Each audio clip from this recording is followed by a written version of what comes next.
Hi అండి, welcome to Krishna సాలిన్ channel. పెద్దనాన్నగారు పెద్దమ్మాయి పైట మంచి ఫంక్షన్ కి పెద్దాపురం వెళ్ళామండి. ఫంక్షన్ లో పన్నీర్ ఇస్తున్నారంటే సర్లే 10 మందికి సరిపడిపోయి పన్నీర్ని ఒకేసారి తీసుకెళ్లిపోవచ్చు, పన్నీర్ రేటు కూడా చాలా ఎక్కువ ఉందిలే అని పరిగెట్టుకుంటూ వచ్చేసానండి.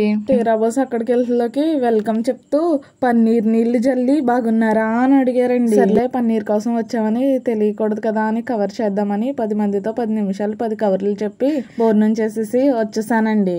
ఫంక్షన్ లో పన్నీర్ దొరకలేదన్న బాధలో పక్క వీధిలో ఉన్న కొడి దగ్గరికి వెళ్ళి 10 పదులు పెట్టి పన్నీర్ అయితే తెచ్చేసానండి. వంటగదిలో ఉన్న పనిముట్లకి 10 నిమిషాలు పని చెప్పి పంజాబ్ డాబా స్పెషల్ పన్నీర్ బాజీ చేసేసానండి. ఏ మాటకా మాట చెప్పుకోవాలండి, కర్రీ టేస్ట్ అయితే సూపర్ ఆసమ్ అంతే. ఈ కర్రీ రైస్ లో కన్నా బాగుంటది, అలాగే చపాతీలో కూడా సూపర్ ఉంటదండి. మరి ఇంకెందుకు మరి ఆలస్యం, ఈ కర్రీని మీరు కూడా ట్రై చేసి టేస్ట్ ఎలా వచ్చిందో కామెంట్ చేయండి. Please like, share and subscribe to my channel.